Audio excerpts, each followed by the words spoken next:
I'm a little bit out of uniform. Let's fix that. Hey everyone, my name is Monica. This is Monkaboo Projects, and today is Throwback Thursday. Woo!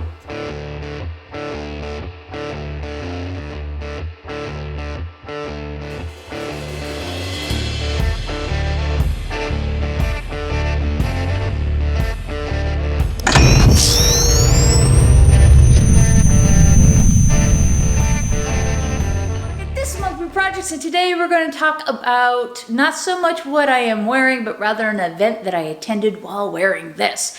So back in June of this year, I had the privilege to go and attend Ghostbusters Fan Fest, where I got to see a slew of wonderful people that I have met online but never met face to face. Lots of hugs, lots of laughs, lots of bonding over this event. Pretty much all the major actors and directors of Ghostbusters 1, 2, 2016, and the future Ghostbusters 2020 were there at that event. But here's the thing. As much as it was really cool to see everybody there and meet all the new friends, one of the things that I was super looking forward to see a documentary that I have been backing and supporting for almost 10 years. That documentary is called Cleaning Up the Town. Now here's the thing, we were told that we were going to see the entire thing, but that was a lie. It wasn't a bad lie. I get why we couldn't see it, and in the video hopefully that explains why. It was hugely disappointing. But it was disappointing to the producer and the director as well. They literally were waiting to show the documentary but until like the very morning. So I guess there was like legal issues, so they couldn't show the whole thing. But they could show us like a 20-minute video of what they've done. So let me be clear. They asked us not to film the 20-minute clip from the documentary. They didn't want us to do that. And I did not do that. What they did encourage us to do was to record the Q&A afterwards. The Q&A lasted for about 45 minutes, and I was recording on my cell phone, so I did my best. There might be some wiggle. For whatever reason, my phone was recording in 10-minute increments, so there's going to be times where I had to like cut the video because, you know, there was a question in it. I'm going to do my best to edit this so it's enjoyable for everybody who is interested in following. Now, if you stick through the Q&A and you wait to the end, I'm going to have like a little announcement and some follow-up. But other than that, I hope you enjoy. Oh, and if you want to know what I thought about the 20 minutes that I saw, wait until the end. 76 years to make? No, I'm going to stand. I've got all this energy. So this film's taken a long time to go. So when you started all the way back when, did you think it was going to take this long? Of course I did. Because, you know, I like long-term projects. You should see my house. How long is it now, seriously, from beginning to where we are right now? 12 years. 12 years? From the inception, we were working on the American Wolf in London doc. And we'd interview, it was Ray Harryhausen's birthday. And we interviewed, So we interviewed John Landis. And at the time, and I must have spoke to you about it at that point, but it was just like, if we can get Dan Aykroyd, then we've got a doc, and if we can't, then that's going to be tricky. And then we went to Bob's Big Boy, and he bought us lunch, and then I just like said, you know, I'm thinking about the next thing after the werewolf stuff, thinking about doing a Ghostbusters one. Do you think we can get Dan Aykroyd? And he goes, oh yeah, sure, I can get you Danny. I could probably get you Harold and Sigourney and maybe Ivan. It's like, great. So as soon as I got back home, it was like, right, we can probably get Dan Aykroyd. So just wrote it all out. That was 2007. 2007. 2008, January of 2008, we sent out the invites for interviews, and then just had to play the waiting game. I only was the first one to come back, and the first to confirm, the first to be interviewed. And he was in the UK at a convention, so we interviewed him there in March. And then we flew out here April? Yeah, I think it was. And did John Rothman, David Margulies, and Timothy Carhart, which I don't know why I forgot that because which is another story. He's a lovely fellow, but he lives not close to where we were staying, as it turns out. And America's a big place, and England's little. Only by comparison. Yes. So, 12 years to get to this point. Now, in that time, did your vision for the documentary change from what it started to what it became? Yeah, it did a lot. I mean, if you do docs or anything creative for that matter, it always kind of evolves and changes. And the structure was different. It was, I remember writing it down, and it was much more kind of compartmentalized. That's the one. So it was, actors talking about their characters, people talking about the visual effects, and certainly as actually Beware the Moon sort of like went that route, it's sort of like you follow kind of the narrative of the film, and as you will see in the final film, it kind of follows the you get to Slime, you get to Library Ghost, you get to Slimer, and all that kind of stuff, and it just helps flesh things out more. Nobody's kind of grouped up in one particular place. You can just have different people popping in and out, and new people coming in, so it keeps it all fresh. So, yeah, because I mean, most people in this room, I presume, know what Ghostbusters is, right? I'm gonna guess so. So there's so many stories you can tell. Were you worried that when you got to the end of it, there'll be no more stories to tell, or were you looking for those little bits and bobs and those nuggets, yeah, of stuff that you hadn't heard before? I think we were looking for anecdotes and to find the humanity behind the people. It isn't just about the mechanics of how this film were made. We wanted for everybody to see and fall in love with the real people that made this film. So I think that was key to the documentary. And when we brought Derek on board with first of all as the archive producer, what we wanted to bring was kind of a pathos. And when you got involved with doing the motion graphics, we wanted something that was kind of mature, that we're not the MTV generation where it's all flashy images. And we also wanted to stay faithful to the effects and how they were made. They used effects because they were needed. They weren't infusing a film with effects because you just could. Mm-hmm. And Derek, I'll pass on to Derek in a minute to say that that's what we wanted to stay faithful to, really. Yeah, I guess I'm not really sure what all I have to add to that, but yeah, I mean, Well, actually, Derek, what I was going to ask you is, because I remember when Anthony was telling me about his vision for the film, he was like, I want this animated sequence on a thing, I want you to go inside the entertainment, it's like, why? It's just get people talking. But upon seeing the clips, like when you use the old NES Ghostbusters game to explain the blocks, it's like that's a great way in telling that narrative clearly. So I mean, I'm guessing you had a hand in building that narrative visually. Oh, absolutely. Yeah, we wanted it to kind of stay within the family, so to speak, stay within Ghostbusters, and just kind of give little nods where we could here and there, and just have fun with it. Yeah, how much fun was it to just go, that awful NES game, let's just use it for something Awful, good? what are you talking about? I hate it. I don't care what you say. No. I don't like it. It's a business management game. Here's the thing. I found out recently that game was based on a game about car wars. So it was meant to be like a Mad Max game where you built a car, and then at the last minute they got the license to make Ghostbusters. And went, get rid of all the Mad Max stuff and just put Ghostbusters on it, which is why lots of the original game is you driving up and down roads, dodging things. Sorry, I added the fact there by accident. But no, we really were wanting to, show things that people haven't seen, that fans haven't seen, even the most hardcore fans that haven't seen. And of course, this is the cut down version of it, so that stuff's still to come. But we really there was just a ton of work put in it, and speaking with other collectors and photography collectors and prop collectors and everyone that was just kind of really. How arousing was it to get your hands on all that stuff, like the archive? Loved it. Yeah. Yeah. Oh yeah. It was fun. I'm still grading about it. What was the best find, do you think, from it? What was the single the bit that you went, I can't believe it? It's probably from Claire and Anthony. I would say some of the things you guys shot, the containment unit stuff. Oh, yeah. Yeah, like the props and the Terror Dog armature and the Stay Puft Head and that kind of thing. Yeah. Yeah. Because which we can't show in this bit because it's kind of intercut with footage from the film. But there's two things. So we just sort of it's like a part of the intro sequence. So there's the actors telling the story, and as it's going, it's trying to mimic the Ray Parker Jr. video. That's kind of like you see kind of like the idea at the end there, and as it's kind of we've got the camera tracking, we've kind of neoned around these boxes and projector stuff, but we was able to kind of contact people like Richard Edlund and Stuart and everyone that was.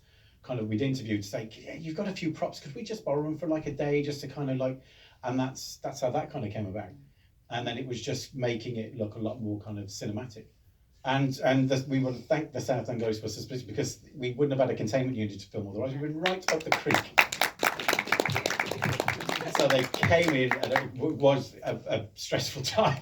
We had sort of like, we had Brexit going on, which affected us, which nobody sort of like thinks. So they came in, and we was able to use their unit. That was such fun though.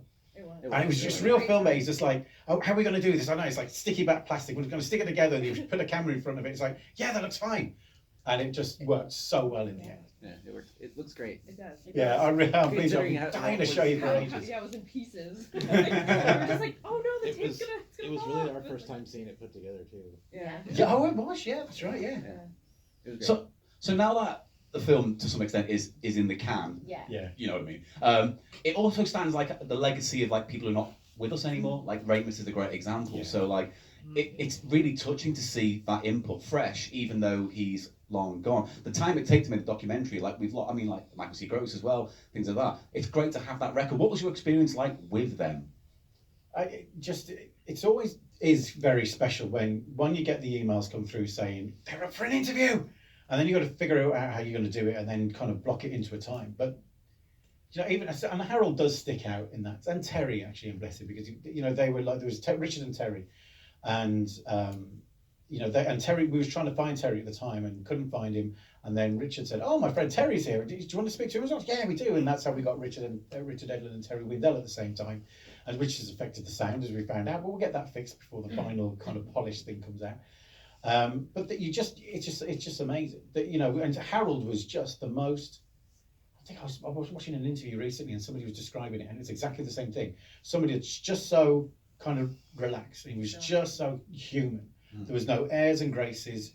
He was just such a lovely fella and just very welcoming. We had to go to Chicago to do the interviews, and we chatted with him for, was it 4 hours? Yeah, it was. Yeah. I mean, the interview went for about an hour and a half, 2 hours, and just you know, he was just such a lovely man, and it was very sad. And then when you're editing stuff like that, and it's like I've been basically constantly editing for like 10 years, so but you're there and you can't watch stuff like that. But then you see it, and then there is such a warmth in his interview, which is down to Claire, I have to say, because Claire does all the interviews. I point the camera, and I'm quite happy to stand behind it all. But it's Claire's skill to be able to kind of pull out just something that, rather than being okay, sit there, we're going to get the light, and it become slightly sterile. And Harold is one of the best. I mean, it's difficult to pick anybody out really, but Harold's certainly a great example of that, and the fact that he's not with us and stuff. So hopefully we can get to show it to Violet Ramis because that'd be nice. That would be nice. So we're moving down to the Anthony number 2, because I want to know how you got involved in all this and how you've seen it grow from the initial concept, how it was pitched to you. I mean, maybe you want to explain your role to everyone here. Well, as art director on this, I started very humbly. It was, I think, about a decade ago, and I saw that they were working on the documentary on Facebook, and that was back in the day when I was on Facebook. But hell, I'm a budding graphic designer. I'll throw my hat in the ring and see if they need any help. And lo and behold, you did. And it was like, we might need a logo, we might need a poster, and then next thing you know, it's logos and posters and potential T-shirts and keychains, and then doing lower thirds, and then we're trying to coordinate the containment unit shot. I mean, it kind of snowballed from there. So I've been very much a satellite to the project, but involved in some fashion for the better part of the duration. So. And did you have a personal connection to the film as well? That you wanted to be involved in it because it was a franchise? I never knew the movie starting. No. Out. You put a giant wicker man just for the likes of you out there. No. I grew up, obsessing over it, like I'm sure everybody in this room, did, and I was a massive fan, and it was something that we've talked about this entire trip is that it's kind of surreal that something we've all grown up loving and obsessing and feeling like it's ours to then be here 35 years later, and it's like we're a part of it now, to be able to contribute. So that's been kind of crazy. I wanted to answer one question that you asked, Derek. Oh yeah, just about finding things in the wealth of material. Okay. Because I just had a moment with that recently, because there's so much, and there's a lot in the doc, and obviously that hasn't been shown yet. But there was one particular JPEG of it's a background shot of Robin Williams and Chevy Chase with Bill Murray on the stairs of the Gozer Temple, and I'm just looking. I'm like, this movie touched everybody. Like it's such a crazy, candid black and white shot, but it just because it's interesting. It's almost like a documentary about the film it almost could have been. because there's so many touchstones like John Candy and Chevy Chase and Belushi as well, obviously. So there's almost a kind of alternative history of Ghostbusters in there as well. Especially when you hear about the original script and how it was like, yeah, this first 15 minutes are going to be like $200 million. We need to maybe, as he says in the documentary, set it in present day, calm down, and that obviously lends a lot to why people are fond of it. It's a very human film. Yeah. And so did you feel like when you were talking to the people, it felt like a human film, if that makes sense? You know, like a lot of people seem relaxed and quite, I don't know, informal about it. Yeah, I mean, Well, you know, the one thing that we got, and they say don't meet your heroes, but the one thing that emanated from interviewing everybody in the film was just how much they loved working on it. And, you know, there's so much there's so much talent, obviously, that's gone into making the film. But when you see just how much they enjoyed talking about it again in retrospect and you know, and how it launched their careers, everybody holds the film with such affection, and they actually genuinely had a lot of fun making it. So for us then, wanting to tell that story, it just makes it much easier, because there wasn't really anything horrible, you know, no really nasty stories to talk about, which I think was nice, wasn't it? yeah, it was nice. Well, none that we'd put in the documentary. Oh, we've got some juicy. No, we don't. I mean, I guess it was amazing that because it's interesting, because we do a lot of other interviews as well as part of another part of a business, but it's and you can tell when they have to be there compared to they want to be there. You know, and I remember like Dexter Fletcher, when there's a actor stroke director now, he just done Rocket Man, and his first feature was a film called Wild Bill, and just like, and I remember they showed it twice at a film festival and a premiere, and you could see everyone was just happy. It's a great film as well, and everyone was just happy to be there just to support Dexter, and you can see, and with Ghostbusters, like with Richard, he's got such an amount of respect from everyone.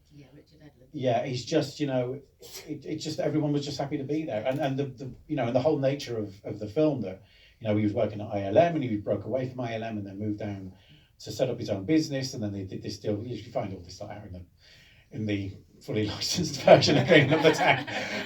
That, you know, they did the deal to do 2010 Space Odyssey and Ghostbusters, and that's how they had the money to do it. But they're all, again, it's just that whole kind of mucking in and getting things done and either coming up with, I mean, some of this, I didn't even know about some of these things when I was doing it. You have an understanding, and then you have a conversation. It's just like a whole other level. How they would design film stock and send those specs to Kodak. They would create that film stock for them to send back so they could create the effect they need to build and design and build printers and run on very mini computers, which just really can kind of control movement, so they could just get that repeat movement and get, you know, Slimer doing those streets and stuff like that. Was at the Oxbury, I think it is. But they built them. It's like they said, you couldn't walk into a shop, someone going in, buying a Mac, download an app, and away you go. You had to kind of, well, this is what we need to do. What do we need to build to make that happen? Oh, we need to build one of these. So they were building. They went in. They had to start building the printers because they knew they would need that printer in, you know, X amount of months before they could do the shop. And you're thinking, I wouldn't even know where to start designing lenses, and it's mind-boggling. Yeah. Before we get onto the music, because I do want to get to that, don't you worry, I've not forgotten. I do want to mention that. I think you said to me when it came to Ghostbusters 2, that was like the last of a type of filmmaking. Yeah. So it started with like Raiders and Star Wars and Ghostbusters, and then when you get to Ghostbusters 2, it's almost like an end of an era. Yeah. So they're wrapping up a lot of those techniques before CGI came in. Yeah, I mean, that was it. Because the idea was, when they came to doing Ghostbusters 2, they were employing a lot of people because the next film was going to be Jurassic Park. So while they were doing Ghostbusters 2 and Back to the Future 2, and I think Indiana Jones was all around about the same time, and Star Trek 1, and then they were saying, oh, have you seen the tests? Have you seen the T-Rex tests or whatever it was? And they went down and said as soon as you saw that, they knew their careers were over. You either literally have to revolve or you were finished. And there's people that they couldn't evolve, and there's some that did, and like Mark Siegel, and who was in the clip briefly, went on and worked at ILM and worked on a ton of different films at ILM.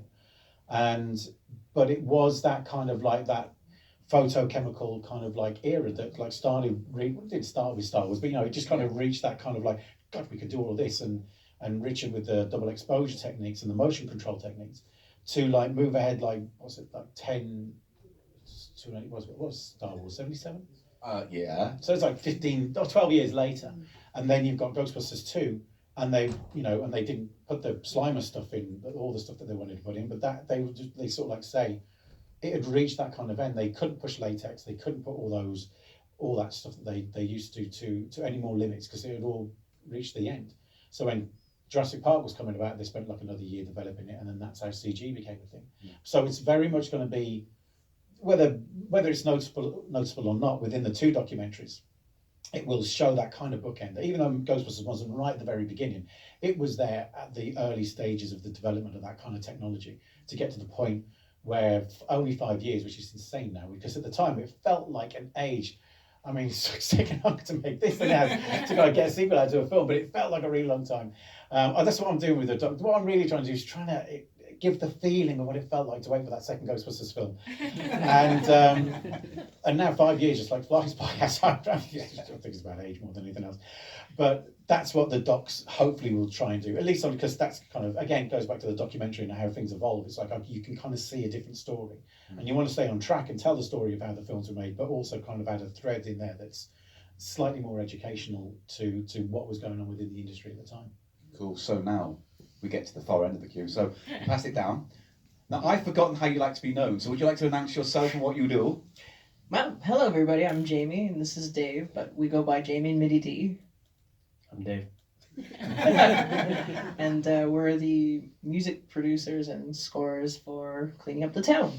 So when you got involved in that then? Yes. Were you au fait with the franchise and the sound of the music and the score? So did you try and make it your own, or were you trying to be faithful to that?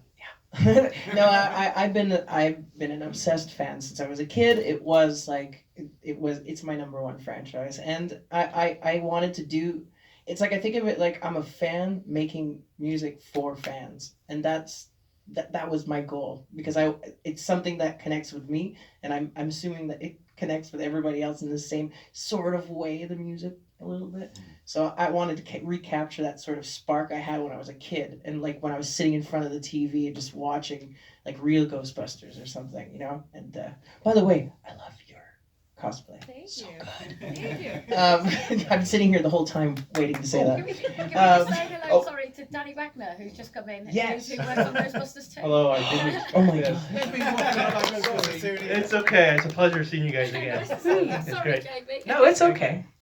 So when you were Yeah. putting the score together then, were you trying to get that kind of theremin sound in there as well, or what were you trying to achieve when you were putting it together?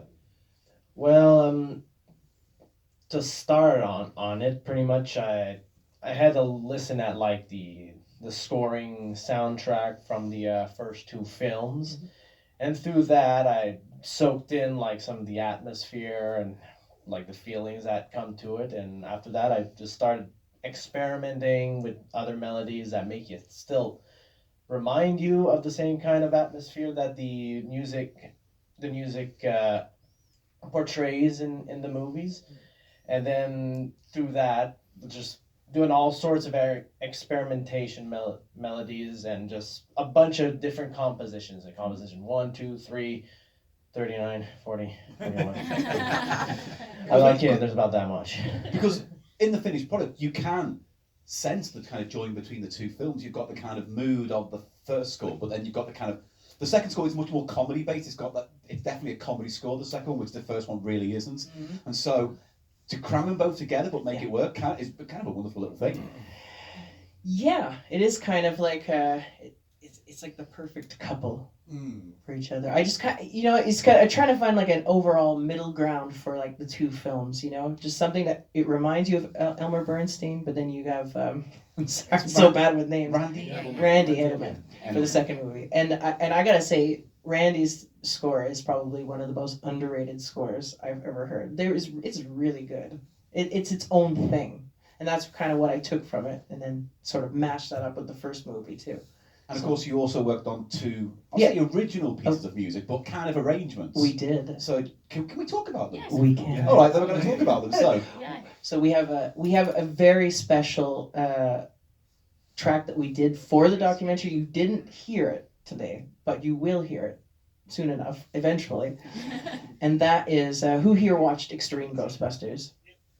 Extreme Ghostbusters, yeah? You remember the theme song with the Jim Cummings, like, just rocking it out on the theme song. So we were in touch with Jim Cummings, a friend of ours, knew him, and we asked him if he would be interested in taking on Ghostbusters again, because he never did a full version of Extreme Ghostbusters. I thought, wouldn't it be neat if we could do like a full version with Jim Cummings?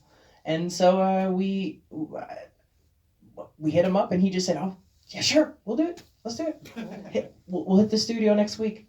So we end, a fun fact too with what we did is we had Jim Latham recording Jim Cummings, and Jim Latham, you might not know the name, but he is the producer of Extreme Ghostbusters musical score and theme song. And so it was a real honor to have him re-record Jim, because those two, when they get together, they have their own sort of vibe, you know. So and they play off of each other really well, and we got to sit and watch him record it, and it was just the most spectacular thing I've ever seen. Because that little anecdote you told me before, repeat it, because I love Yeah. it about Jim.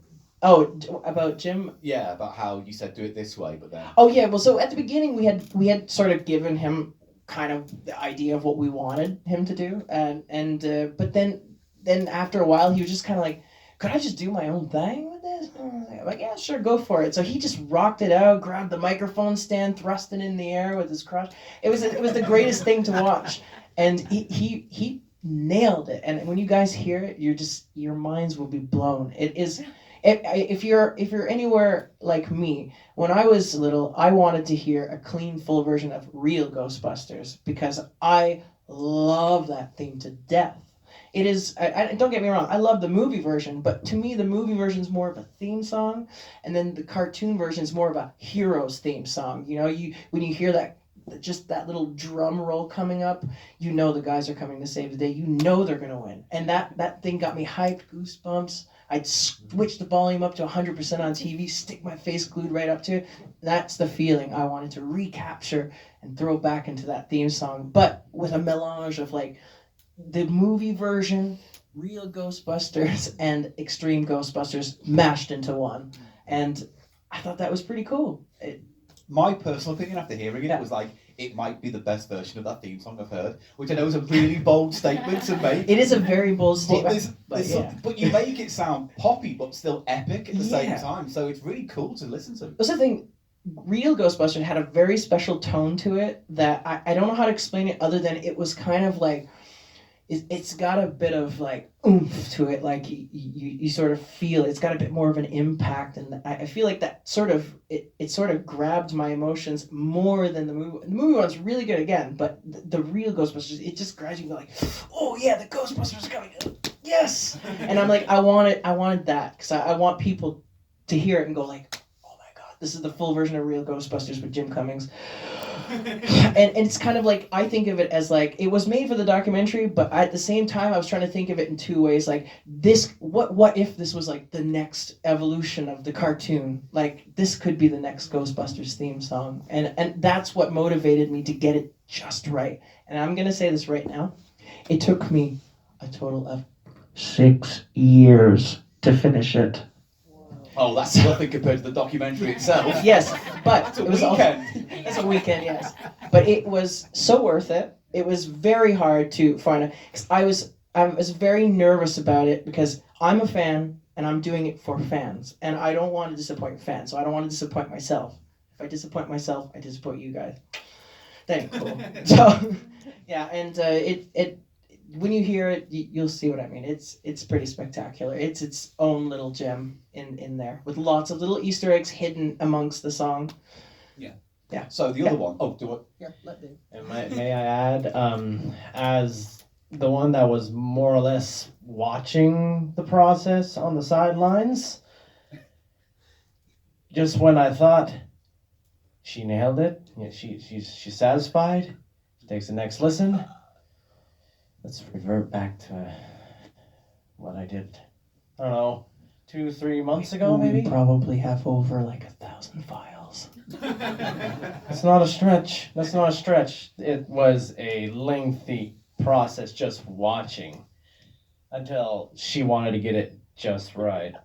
And I probably restarted it like over like 300 times. Like, I mean, like completely from ground zero. Like, I had it, I'm like, this is really good. Next week, tear it all out, throw it out, and start again. It's Yeah, trash. you're mental. Yeah, we are mental. Yeah. It's it's a curse. It's really a curse. And so the other song then is the one. This is where I go. Ah, I'm in this. Yes. So I'm Dave. what happened was years ago. I'm going to stand up for this, but why not? So years ago, because I used to do stand up, I did a solo show about me being a proper ghost hunter, where I went around the world ghost hunting. So it's at asylums and hospitals and graveyards and all these things around the world. And I didn't have an ending for the show. But then a friend of mine got me the Ghostbusters annotated script book, you know, the one that came out in the early 80s that has all the artwork in and the notes along the side of the script. Beautiful thing. But on the back page, there is a poem written by Sigourney Weaver called The Slime Poem. And she wrote it for the rap party. And I thought, hey, I play the ukulele. Why don't I put a tune to that song? And that's how the show kind of ended when I made it. I ended it on this song that I did. And then what I didn't know was that you came to see that frickin' show. Yeah. And then you went, oh, by the way, I sent that to Sigourney Weaver or something like that. Michael Jackson died.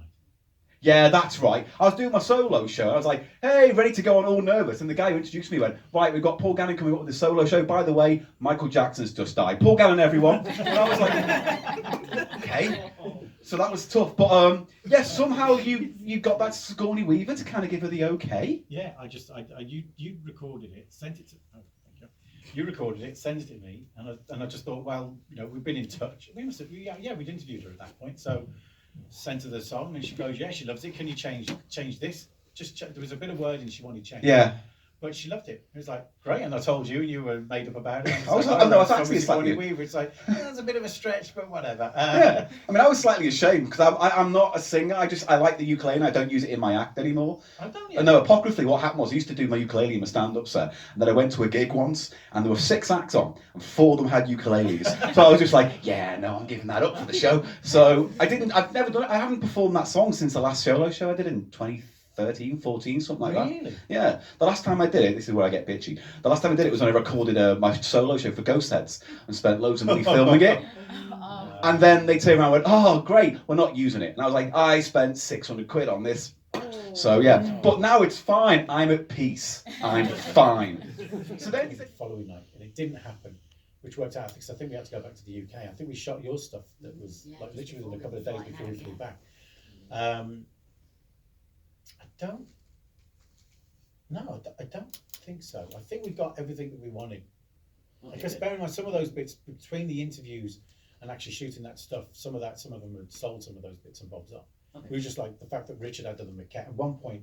So we had to go and pick a lot of this stuff up, and we were stopping at an Airbnb in Koreatown. And I think we got a photo of it. So there was like a plaster of Paris Stay Puft head taken from the mould, and the Terror Dog armature, loads of artwork, a few other bits and bobs. Oh, yeah, the top of the temple. And bits that blew off when they were blowing it all up. And when you're getting all this stuff, it's one thing, and then you sat looking at this table, it's like, stuff on this table's worth hundreds of thousands of pounds, dollars. And it's just like, now I'm really nervous. So, and I nearly dented the head. I never told them this, but it's like some of the cars, we don't have it. I don't think we have it on the cars back home, but they have those brackets in the boot. The trunk. In the trunk. So, and I went to slam it down. I just saw this arm just edge towards the head. It's like, okay, move it over, wrap it in a towel, move it to the centre. But it would just, still now to kind of be around that stuff. And Danny's bits and bobs he was showing us like, and how like Statue of Liberty and the plates and all that kind of stuff. All those things you don't even consider and think is a thing. And learning the amount of detail and thought that's got into that one sort of like few second shot and stuff. Because it's like, I don't think, no, it wasn't in that bit there, but they wanted to do with Stay Puft. The Statue of Liberty foot that comes down, it was going to be a gag for Stay Puft, and they'd done a certain amount of work, but they never ended up doing it. Does that mean every Ghostbusters films had a scene where a big foot crushes a car? Because 2016 has that as well, doesn't it? Yes. It did the thing. It does. Well, there's a motif. Yeah. Cars get crushed by feet in all the Ghostbusters films. That's what it's always been about. I mean, there's actually a crushed. There's a pitch. It is in the dock, and it was because they shoot it. So they shot the car, and the car's flattened, and there's like all these pictures of everyone that worked at Boss Film kind of cut out and flattened and crushed around the car, and it's like it was all going to be there, but for whatever reason they didn't shoot it and stuff like that. So, and there's still stuff from Ghostbusters 2 I'd love to get, like Jim Fye dancing in the Statue of Liberty suit. It's like I don't think George Lucas would be Disney. No, actually he would have that now. Would he be Disney? Yeah, probably. Oh, well, that's Disney will have us all by the end of this meeting. Yeah. We own by Disney. We own your souls. So, all right, cool. Thank you very much. Do we have any more questions? I got one. All right, we'll do you, and then we'll do you, and then we'll wrap it up with a bit of a wrap up about what's to come. Yeah? Oh, right, yeah. I mean, I don't know That's how. my question, so we can skip them. Oh, right, well, then you can just say my question for me. It's all good. All right, this is going to be really, really quick. So, well, at least I hope. You say it. So, I've been paying attention and donating when I can to this project for like almost 9 years now. And I have seen throughout the years, like little snippets of all the different directors, the talent that you've worked with. Would you mind talking about the fact that I don't think you guys got Bill Murray? No, well, But I'm sure you tried. oh yeah, we I'm tried. sure. We have got in the doc there is footage, JR footage of Bill Murray. And it appears in the credits. We've spoke to him directly twice. Or Claire has. Yeah. No, back in the UK, we've got a company called Premier Scene, so we do a lot of red carpet interviews. And as part of that, we've been at press conferences, and Bill Murray's been at 2 of them.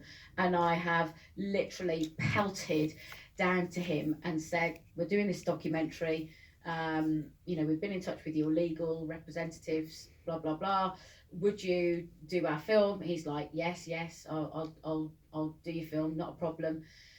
And then we get to the US, and you speak to his lawyers about organising, a time, and they say what he says he does and what he does are 2 different things. So we have literally continued to try and secure him for an interview. He has said yes, but unfortunately we've just never been able to do it to this date. He's a little. Going right way back to the beginning. Actually, there was a TV show in the UK. Oh God, it was the Justin Lee Collins things that he did. Oh, it's comedy movie. Bring Back. Yeah. Yeah. There was Bring Back. We interviewed Justin Lee. It was quite famous at the time, and then that's a whole other story now. But he's a nice fella, and he's always very good to us. And he did this kind of Bring Back Star Wars, Bring Back Grease, Bring Back A-Team. Oh, that's right. Yeah, A-Team and Bane. And he wanted to do Bring Back Ghostbusters. And the response again, you'll never get Bill Murray, so what's the point? And that was the thing we would get every time we was going. I think we're going to do a Ghostbusters documentary. Yeah, but you're not going to get Bill Murray. It's like, funnily enough, he wasn't the only person in that film.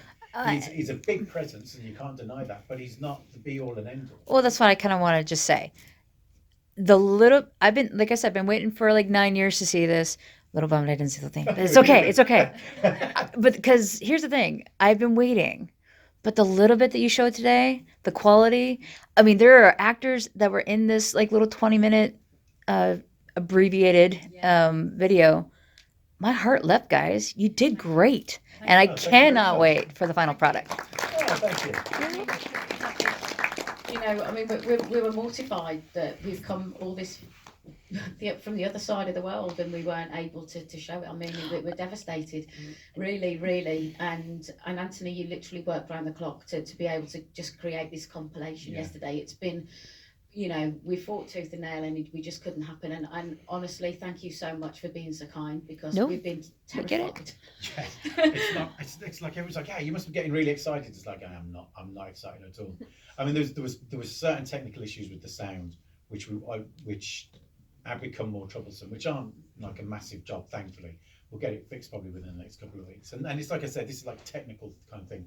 Me being able to sit and watch this now, it's like, okay, there's a few changes to the grade, but they're like, I hesitate to use the word 5-minute job, because the job's been done, all you got to do is tweak it a bit. Mm-hmm. But it was just, about a week ago, we were faced with them sort of like with people we took on board recently. We took on a co-producer, Hank, who's helping us through this kind of this stage that we don't know about. And they were filmmakers, we're not lawyers, and we're not in this. We just want to create something that we hope everyone's going to enjoy. Yeah. And it was just like saying, yeah, you might have to pull. It's like we are quite far down the line with this. We cannot just pull something like that. It isn't that. That's not the way we do it. And it was last Thursday was not a good day, and we were quite depressed. And it was just like we can't. We've got to try our best. To just sit here kind of like, yeah, sorry about that, these things happen, just was driving me mad after all these years of work to just kind of go, okay, well, yeah, I see where you're coming from. Even up until last night, to be honest, we were having fairly heated discussions like, we've cut this thing, so there's nothing in there that is a problem. It's all belongs to us, or it belongs to people that we know that have cleared the use of what the images that we've used. So we're okay. And so we was fighting it literally up until the last minute. I was doing my bloody nutty. But what you showed, I like it. Well, that's just me. I mean, I don't know about you guys, but I like it. Well, they say if you can reach one person, I'm that person. And it literally is a testament to the fantastic team effort, because we may have driven this forward, but without Derek and Anthony and Jamie and Dave, this could not have happened. And our family and Paul, but it couldn't have happened. And we were the people steering it forward, but we're a team. And thank you very much from the bottom of our hearts. I mean that. Thank you. Right, let's with anything else. We're going to end on your last question. Because I want you to ask it for. Oh no! Change of plan. We have an extra question. Go for it. Was there anything you got your hands on that you couldn't use? Oh, that's great. Thank you. Was there anything that you got your hand? Oh, there were a lot of things that didn't. There were a lot of things that didn't make the final cut of the complete movie, but we tried to use things that really drove the story along, rather than and we wanted to show things again that weren't commonplace for fans to see. But yeah, I'd say there are a few things that we didn't use, but as far as couldn't use. And actually, some of this stuff that you're seeing today won't be in the final cut, so it's actually exclusive what you're getting. Yeah. Ooh. So some of that stop motion stuff with Randy Cook. Some of it is in the doc, and I think the 3-hour version of the doc, if we get that one together. Bonus features. That's exactly what it'd be, bonus features. Because he found that in his cupboard at his door. And one you obviously see in the film, and he said there was another one which he preferred, and he thought that was on the tape. It took a lot, and it was Derek's genius getting that tape sorted out, because it was shot on a lion lamb. It was a very experimental, pencil test system. Yeah. It's really odd. So it's not just somewhere you can go and get it converted from a VHS. So we was able to get that done, and also some Richard Edlund's kind of cloud tank footage and stuff. But that stop motion stuff, like Randy's, like when we sent it, what we showed, he goes, "I'm really sorry you spent all that time on that load of shit." And I was like, "You're joking! This is golden!" I was just like, "Oh my god, this is amazing!" It's like that, and I even forgot about it. So we just yesterday was trying to find just stuff to fill those gaps, and that basic animation of it going up the top. It's like, oh my god, I completely forgot we had it. I forget what we've got, because we've got a lot of stuff kind of like stored, and a lot of it has come from alternate sources. It's stuff that sort of like people have found and people have bought over the years and found it in a cupboard, and they've dug it out and they've been good enough to let us have it. Wasn't in that clip there, but kind of like audition footage of Dana Barrett. Which do not say. Oh, we can't? Oh fuck. We want them to see the film. It's really cool. It's really cool. I can't say one because we haven't actually got the footage of it. You can say because one of them was Kelly LeBrock, which I haven't seen that bit of the footage. What that was like a stack of people within this. Some of them I didn't know, and some of them were like, "Oh my god!" And what is fascinating about it is you can completely see why Sigourney Weaver got the role, and then putting down what those other actresses did from Star Trek. But there was. It's just it's right. Oh, no, of course I can't say what Sigourney said because you haven't seen it because we can't show it. But it was like this the way Harold describes the impact that Sigourney had on the film. Yeah. That she was just, because she's an actress and she's classically trained, and which I do think is the big difference between like Ghostbusters and the 2016. And they are actors and actresses in that, but they used to, Ernie and Sigourney, they were all used to playing it straight. So I think that is a big thing about Ghostbusters that helps keep it grounded and keeps it the film that it is. But Harold sort of like says that she had just the most profound impact on that final piece because she completely upped her game. Because she's coming in and she's already had she had Alien behind her, and I can't think what else she'd done at that point. But so she was an actress and forced all of them, and certainly forced Bill to kind of up that kind of level of delivery that they were going to be getting. Yeah, exactly. And you can see she's got that because she's from New York and stuff like that. And her mum's from Essex back in the UK. So, and they don't mess about with people from Essex. So there's just that it's really weird. And when you see it, you'll know exactly what I'm talking about. And that's kind of the fun thing about this kind of, people are very good. And in some cases, it isn't about who's better. It's just who gets that lucky break. But you can see how Sigourney's presence has that kind of impact on that final film in comparison to anyone else. Well, it's funny because in the poem that she writes, she does have a little section where she goes, working with these people completely ruined her method acting skills. Yeah. And so she had to wean me off the method. Yeah, wean me off the method. My preparation's nil. nil. And it was this whole weird thing where she's going, she had to adjust her acting style to fit in with this circus around her. But she still grounded it and leveled it and made it gave it a human core. Yeah. Exactly. All right, so any last questions? No. Okay, we'll end with this then. Oh no, yeah, I'll let you end it, and if you don't give me what I want, I'll take the mic from you. So you've been doing this for 12 years, from conception to at least the closest to picture lock you've ever been. Yeah. Up in the 12 years. You went from American Werewolf in London to do this. Yeah. What is the next thing that's sort of stewing in the back of your head that when you go from this, what's the next thing you're planning on taking from there? Holiday. I would say retirement. Do you know what I wanted to do? Thank you very much for that, Paul. I wanted to do one on I don't know if you know who Cliff Richard is, but he did a film called Summer Holiday. And it was such a great film, and I was like, this was years ago. I worked in Birmingham. I didn't expect you to say that. No, this goes with, it was like 2005. And I was working somewhere else. It was a place called Legal TV, which had been illegal TV because they were really dodgy. And there was people from my childhood working in this station. From this show called Tiswas, which was an awesome show, kids show, like back in the day. Anyway, I've completely gone off track. So that was one of the things I was thinking about. Yeah, we do, because we wanted to, apart from obviously finishing off Too Hot to Handle. I was just going to say about Ghostbusters 2. Yeah, it's got Ghostbusters 2 obviously is the next thing to get in the can. The other one that we really wanted to do was Bram Stoker's Dracula. Yeah. But there's so much, they've already done a really kind of extensive kind of making of, but that was the one that we were really kind of geared up to want and start doing a bit of prep on, and then it was just, it's kind of been done. Not in the kind of, because when you'll see the whole film, there isn't a kind of a narrative that threads through it. Whereas the Bram Stoker's one, I think, is just behind the scenes stuff, but it's been covered really extensively. So so we're back to the drawing board. Can I offer a suggestion? Oh yeah. Do you know one documentary I'd love to see about a film? Nothing But Trouble. That'd be good. Because that is a fascinating story about what happens when you give Dan Aykroyd complete access to do whatever he wants and the outcome of it. The best footage I've ever seen about it is some guy who does a YouTube channel called Good Bad Flicks, and he managed to make a little 20-minute documentary about the making of it, and just from that you go, this is an amazing story, I want to know more. But apparently Dan Aykroyd doesn't like talking about it, which is fair enough because it wasn't a huge success. But it's an amazing film visually, and the ideas in it, but hampered on budget, hampered on Chevy Chase. I don't know, that's what I would suggest. I would love to see Nothing But Trouble. But then that's why I never get to do what I want, because everyone goes, that's a bad idea. Thank you. Because it's a fascinating. What would you That's a good point. Yeah. What would you like? I'm with you. I think Nothing But Trouble would be great. That'd be cool. Yeah, crowdfund this. Yeah, I'm for it. Here we go. I'm down. All right, so. I'll start by watching the movie. And then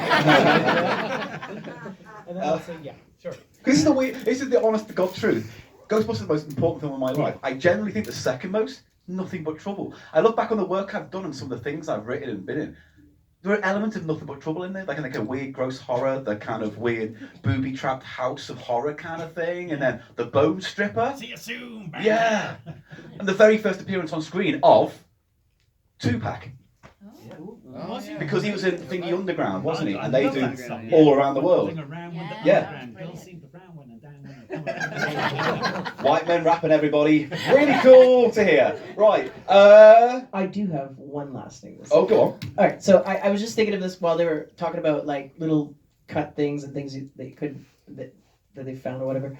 So I spent during that 6 years making Real Ghostbusters. It's the Real Ghostbustery type movie song. I spent 6 years trying to research who sung Real Ghostbusters because I was trying to get the original singer from that to do it. So I thought that would have been such a cool nod. But unfortunately, I don't think his name was real in the credits. It was Well, that's because there's that yeah. thing with that teaser trailer Yeah. that came out, the very first trailer that came out, and I thought we found who wrote that song with these fellow people from Deep Purple. Because there was another Ghostbusters track, wasn't there, which was on that trailer? Yeah, That's what that fighting Hughes ghosts thing is. And I thought it was, and apparently isn't. We got an email from him, and it was like, oh yeah, we did this, great. And then I've been chatting with somebody who wants to write a book, as well, and he said he spoke with them, and when he played the track back to him, he was like, no, we didn't do that one. We did something else. I don't know what that is, but it's not us. So does anyone know in this room who did that original Ghostbusters track? Well, Shuki Levy was the. For real, yeah. Yeah, for real. So obviously it wasn't Huey Lewis in the news then. Where it always falls back to. I wanted to ask about that. That was one thing. Even though we spoke to Ray, I'll be interested if they. I'd be very interested in his documentary. If they. Yeah, no, they will. They're bound to. I mean, to be fair, it's Huey Lewis's fault that the discussion ever came out because they all signed that NDA, didn't they? Yeah. It's like you're not allowed to talk about it. And then 2 years later, he goes on VH1 and goes, "Ha ha ha! I really wrote Ghostbusters." No, you shouldn't have said that. Just worry about Power of Love. That's what we're here to talk about. You know. I think that's it then. Unless you have anything you want to add or you want to talk. One last thing. I just want to thank you she's guys like Columbo. Just one last thing. Okay, the second last thing. I just want to thank everybody on the team and the crew because this was an awesome experience. And I've never had the opportunity like this to do something this big. Thank you. It was really, really It's been fun. our pleasure, and it's just as much. Yes, I'm coming to you at the back. Here we go. Beginning, so I missed a lot. One, I wanted to know, when is this coming out? And the second, did you get an interview with Bill Murray? I remember I was watching things on YouTube, and you were trying to get in touch with him and trying to finish it up with Bill Murray with it, but he kept denying or not accepting an interview.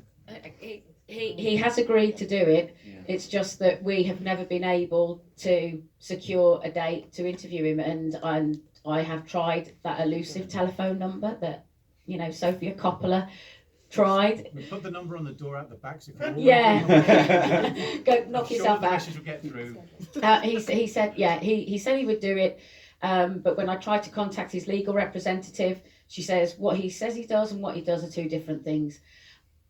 We've pushed it as much as we can. I've tried every which way but loose to secure an interview with him, and I'm sure he has a lot of really interesting things to say. But what you will see from the film is that he is very much a presence in it without actually being in it. Yeah, I think that's what's important about it.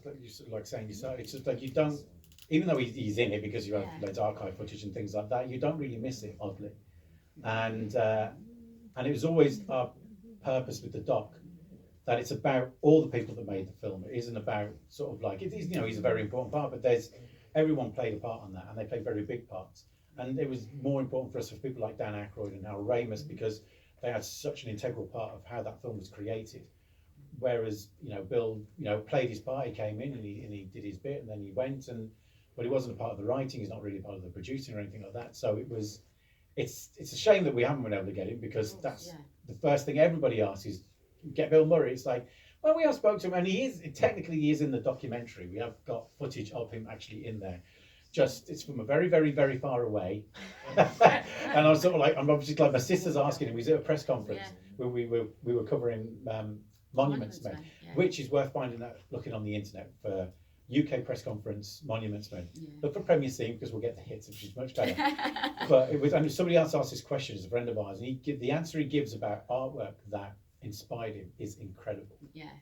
It's just amazing. And in fairness, I think he would have been a really good interview because I think if you get him on that moment where he just wants to kind of go quite deep, which he can do, I think it would be a fantastic interview. But sadly we just never. And there's a point now where it's the doc's done. We've actually got 3 edits of the documentary, not including the one we've shown. And it's just. To recut someone into it's a nightmare. I did it with the Terror Dogs. I had a version edited like a few years back, and then we were able to get Randy Cook, who built the things, and it's like, that'll be fine. All I've got to do is recut him into what's already there, and it was a nightmare. It's so you've got to just scratch what you've done and completely rebuild it, and it might be like that if we've got Bill Murray. And at this stage now, because it's all being well, as long as you know, the Blu-ray gods are on our side. The documentary will be released this year, so it's we wanted. I mean, ideally, the ideal situation would have been releasing it today, would have been premiering the doc in full, and it would have been that day. And it's just everything. All of that has worked against us. The fact that we've got to a stage where we've actually got a finished film, and the only reason we haven't shown it is just because like that final bit where there's like a legal issue that we can't get around for love nor money, but either way. Yeah. So the moral is burn all lawyers. We'll all be happier. I think that's it then. Can I give everyone a round of applause for the wonderful crew of the documentary? So that's it. What'd you think? Leave the comments down below. If you're interested in what I thought about the little 20-minute clip that they showed us, needless to say, when they offered to show it again, I stuck around. I've been supporting this documentary for almost 10 years. And the fact that they were so close, but they couldn't show us all, and I could feel that they were super disappointed, and I get it. The little bit that I saw gives me high hopes for what's to come. So if you like to see weekly build videos, that's kind of what I do here. By all means, hit the subscribe button. You can follow me on all the social media. And again, if you like Ghostbusters stuff and you want to see more of it, leave a comment down below. And until then, I'll see you next time.